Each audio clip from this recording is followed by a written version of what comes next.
Untuk itu, kita akan lanjut ke materi yang selanjutnya. Ini akan dibawakan oleh dokter juga sekaligus pemilik klinik di salah satu kota di Kalimantan Barat, yaitu di kota Singkawang, Provinsi Kalimantan Barat.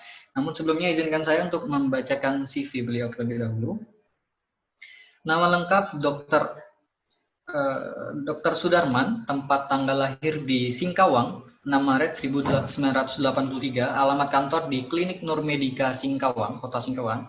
Untuk riwayat pendidikan yang beliau tempuh, untuk yang pertama di S1 dan juga profesi dokter di Fakultas Kedokteran Universitas Islam Indonesia Yogyakarta. Untuk karir yang beliau tempuh pada tahun 2010 hingga 2013 bekerja di PT Margi Andalan, kemudian pada tahun 2013 hingga sekarang bekerja di Rumah Sakit Abdul Aziz Kota Singkawang, Provinsi Kalimantan Barat. Tanpa memperpanjang waktu, yang terhormat Dr. Sudarman, waktu dan tempatnya saya persilakan. Bismillahirrahmanirrahim. Assalamualaikum warahmatullahi wabarakatuh.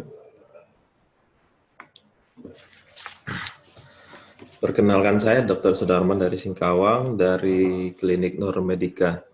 Nah, saya di sini memberi tentang persiapan klinik saat pandemik. Kita berbicara sebentar tentang virus coronavirus. Nah, virus coronavirus atau virus COVID-19 itu berasal dari Wuhan, Cina pada Desember 2019 udah mulai. Nah, gejala-gejala untuk virus coronavirus dan virus COVID-19 itu, untuk gejala awalnya itu dengan batuk, bersin, terus nyeri tenggorokan, terus hidung meler. Nah, gejala itu timbul dari 2-14 hari. Kadang untuk virus coronavirus itu, virus biasanya datang dari gejala ringan sampai gejala berat. Nah, gejala ringan seperti batuk, sakit kepala, hidung tersumbat, terus disertai dengan demam. Terus lanjutannya nanti dia akan merasa demam sangat tinggi. Nah, demam tinggi itu kadang-kadang disertai dengan demam, dengan sesak napas dan batuk yang berdahak. Nah, kadang-kadang perburukan dari virus coronavirus itu atau virus COVID-19 itu diperburuk dengan orang-orang yang mengalami gangguan imunosupresor. Nah, gangguan imunosupresor seperti pada orang lansia, pada pasien-pasien geriatri dengan gangguan TB, terus ada dengan gangguan kencing manis, terus ada dengan masalah di ginjal atau masalah di jantung.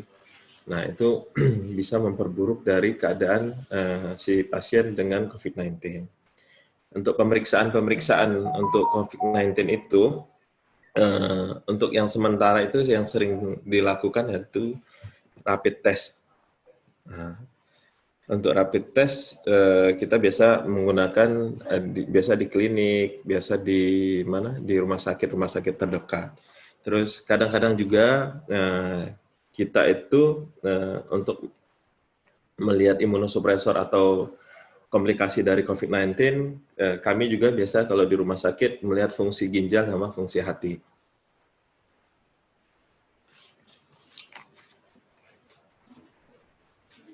Untuk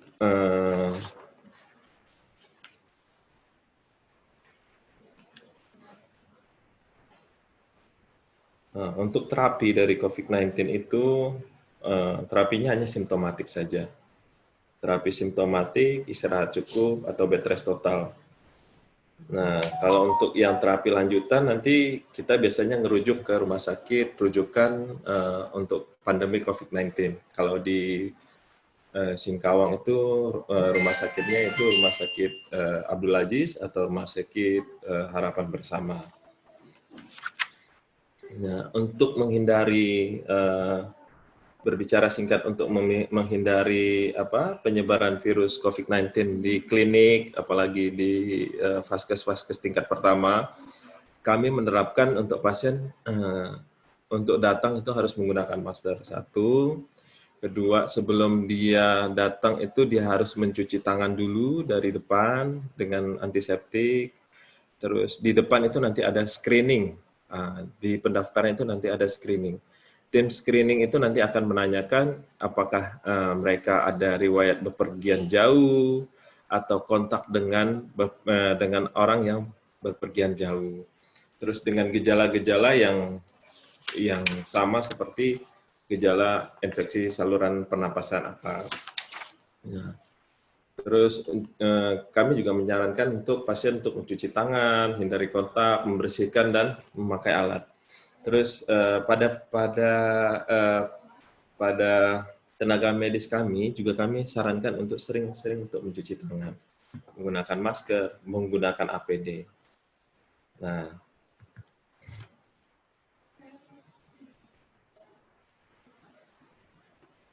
di dalam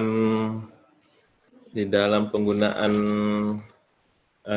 di dalam klinik kami juga melindungi tenaga kesehatan kita dengan melatih mereka untuk mempersiapkan dan memahami alat-alat pembantu, alat-alat yang digunakan dengan benar. Jadi penggunaan APD yang benar, penggunaan masker yang benar, melatih mereka untuk mencuci tangan yang baik dan benar, melatih mereka untuk tidak terlalu kontak dengan pasien. Dan kami juga kadang-kadang sering melakukan diskusi dengan tenaga medis yang lain tentang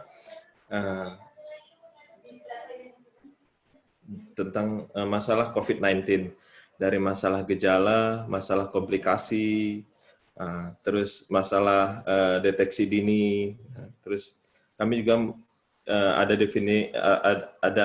definisi tentang kasus COVID-19.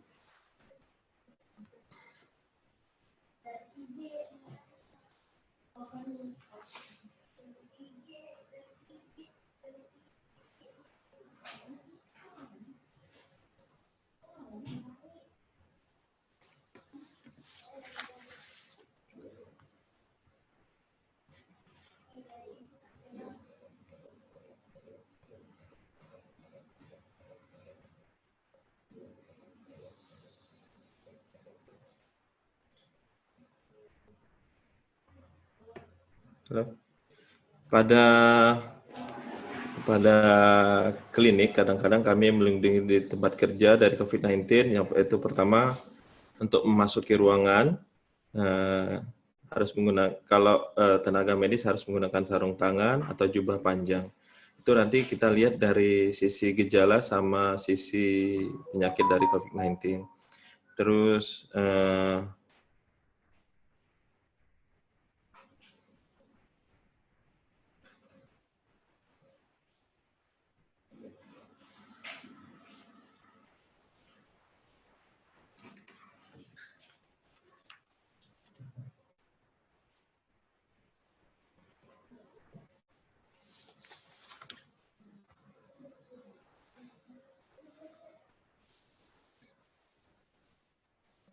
dan kami juga melakukan 5 SAT saat membersihkan tangan, yaitu dengan cara 1 sebelum menyentuh pasien, 2 sebelum menjalankan prosedur bersih antiseptik, ketiga setelah ada risiko terpapar dengan cairan tubuh, dan keempat setelah menyentuh pasien, dan kelima setelah menyentuh lingkungan dan sekitar.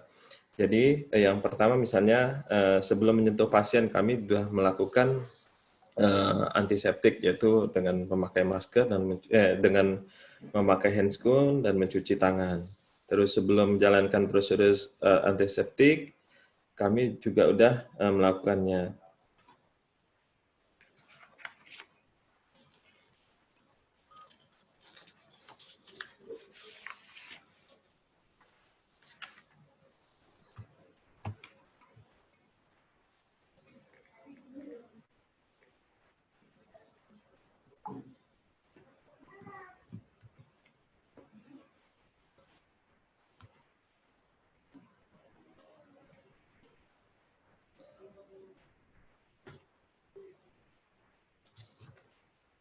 Untuk sementara itu aja dulu, Mas Rizky. Nanti itu lagi, sesi tanya jawab saja. Oke, baik. Terima kasih kepada Dr. Sudarman yang telah menyampaikan materi. Ini lebih ke sharing-sharing ya dokter ya berarti ya.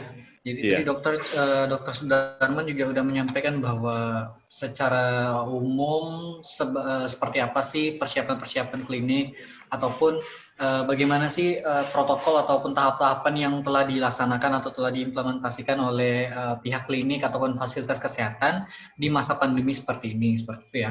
Karena tentu selama situasi ini belum berakhir, fasilitas kesehatan kan menjadi salah satu yang paling vital ya, dan meskipun ya memang udah vital sih dari dulu gitu. Cuma kan interaksi ataupun trafficnya bakal naik nih karena situasi lagi seperti ini. Nah, informasi ini sangat-sangat bermanfaat tentunya ya buat seluruh masyarakat dimanapun Anda berada, bahwa ke depannya dimanapun Anda berada, khususnya ketika nanti mau mengunjungi fasilitas kesehatan seperti klinik, rekan-rekan sudah tahu bagaimana harus bersikap, bagaimana harus melakukan protokol-protokol tersebut. Karena tadi sudah disampaikan dari Dr. Sudarman bagaimana pihak-pihak klinik telah melakukan penerapan berbagai macam protokol kesehatan tadinya. Oke, tadi ada beberapa pertanyaan yang masuk dokter di sesi pertama, cuma ingin saya alihkan ke sesi yang kedua dan ketiga nantinya, termasuk di sesinya Pak Dr. Sudarman sekarang. Karena menurut saya ini bisa dijawab sesuai dengan materi yang dokter sampaikan kali ini ya. Oke, mungkin untuk yang pertanyaan pertama saya coba lampirkan pertanyaan dari Bu Siti Asri ya. Ini Assalamualaikum warahmatullahi wabarakatuh. Izin bertanya para narasumber, mungkin sedikit melenceng dari tema pembahasan yang sudah disampaikan. Saya penasaran dengan saran yang mungkin dapat diberikan oleh para narasumber dokter sekalian bagi seorang dengan profesi sebagai perencana kota seperti saya. Apa yang kira-kira bisa dan harusnya dilakukan ke depannya oleh para perencana dan pemerintah dalam konteks perencanaan kota yang tanggap bencana atau pandemi di masa yang akan datang? Karena kalau kita lihat tren-tren pandemi COVID-19 yang saat ini terjadi di Indonesia, berawal mula dari kota-kota besar dan seketika lumpuh saat itu. Terima kasih. Mungkin bisa ditanggapi Pak Dr. Sudarman? Jadi intinya bagaimana ya saran ataupun rekomendasi dari para narasumber yang khususnya berlatar belakang sebagai dokter gitu ya, kepada mereka-mereka yang memiliki profesi di bidang perencana wilayah kota ataupun di instansi pemerintahan, mengingat pandemi seperti ini itu awal mulanya dari kota-kota besar seperti itu. ya. Assalamualaikum warahmatullahi wabarakatuh. Saya coba menjawab nanti. Untuk masalah pandemi kota itu biasanya kita selalu berkoordinasi dengan pemerintahan pusat. Untuk pemerintahan pusat daerah, negeri, pusat di pemerintahan di Jakarta atau di pemerintahan di Pontianak provinsi.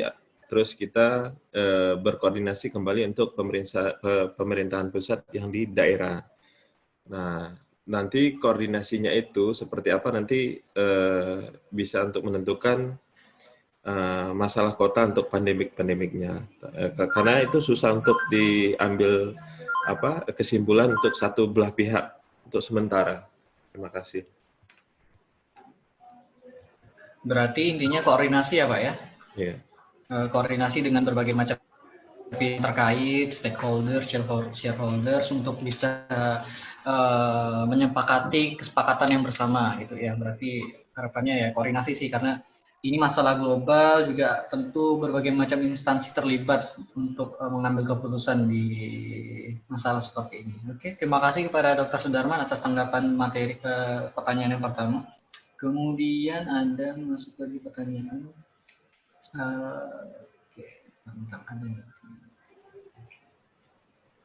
Oke, ada. Oke,